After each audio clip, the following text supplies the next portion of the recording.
नमस्कार साथियों, edu classes के यूट्यूब चैनल पर एक बार फिर आप सभी का बहुत बहुत स्वागत है। यहाँ पे हम UGC net paper second Hindi साहित्य के साथ साथ पेपर फर्स्ट की भी क्लासेस जो है आपको प्रोवाइड करा रही हूँ। जो मोस्ट इम्पोर्टेंट क्वेश्चन हैं, जो मोस्ट इम्पोर्टेंट टॉपिक हैं, जो रिपीटेड हैं, वो मैं आप सभी के साथ शेयर कर रही हूँ वीडियोज़ के माध्यम से, ताकि जो भी हमारे साथ में जुड़े हुए हैं वो अच्छे से तैयारी कर पाएँ, अच्छा स्कोर कर पाएँ। और स्कोर आपका तभी अच्छा होगा जब आप प्रैक्टिस करेंगे। तो मैं चाहती हूँ कि जो रिपीटेड क्वेश्चन है, रिपीटेड टॉपिक है, उन पर ज़्यादा से ज़्यादा आप फोकस करेंगे तो आपको अच्छा रिजल्ट मिलेगा, अच्छा स्कोर होगा। जब अच्छा स्कोर होगा तो अच्छा परिणाम मिल ही जाएगा, है ना। आपको पता है कि पेपर फर्स्ट में 50 प्रश्न होते हैं। 50 प्रश्न मतलब 50 टॉपिक, है ना, जिसमें 10 प्रश्न तो आपके चले जाते हैं मैथ में बहुत सारे विद्यार्थी वीक होते हैं, उनको मैथ बहुत ही डिफ़िकल्ट टॉपिक लगता है। उसके बाद 10 प्रश्न आपके चले जाते हैं पैराग्राफ में, ठीक है। बच्चे आपके पास 30 प्रश्न, जो teaching, research, communication, higher education, environment, है ना, इनसे प्रश्न बन जाते हैं।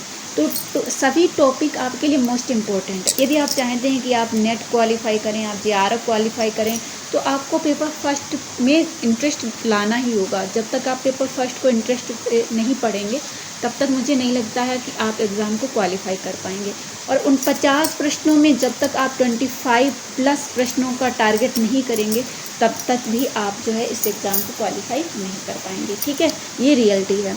चलिए, आज जो मैं टॉपिक लेकर आई हूँ टीचिंग एप्टीट्यूड से, बहुत ही बेहतरीन टॉपिक है। आप इसको देख लीजिएगा और जो भी वीडियो आपको प्रोवाइड करा रही हूँ आप उन टॉपिक्स को नोट डाउन करते जाएं तो ज़्यादा बेहतर होगा, है ना। इससे आपका रिवीजन हो जाएगा, उसको बार बार रिवीजन कर सकते हैं। और बार बार रिवीजन करेंगे तो आप जो है आसानी से प्रश्नों को आगे जो है सॉल्व कर पाएंगे, ठीक है।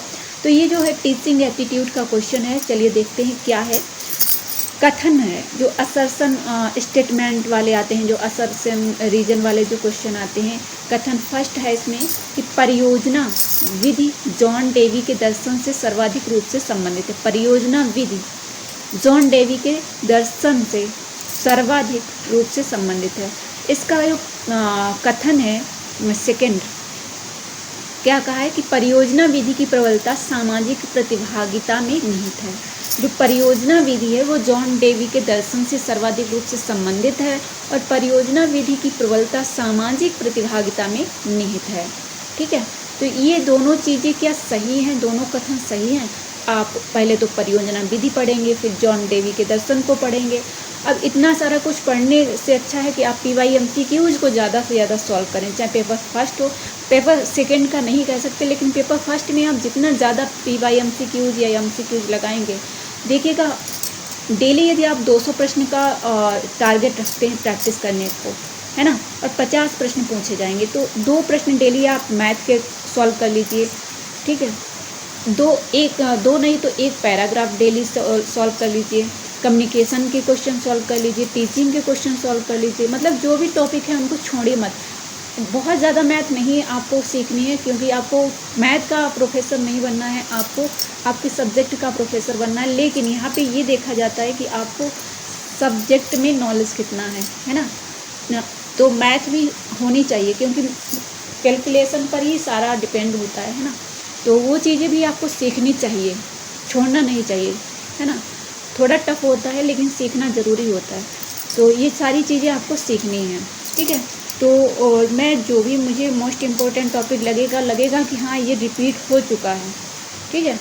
तो जो है अब जैसे परियोजना विधि किससे संबंधित है? जॉन डेवी के दर्शन से संबंधित है, ठीक है। परियोजना विधि जॉन डेवी के दर्शन से संबंधित है। परियोजना विधि जो है सामाजिक प्रतिभागिता में निहित है। इस तरीके से आप चीज़ों को तोड़ के भी समझ सकते हैं, ठीक है।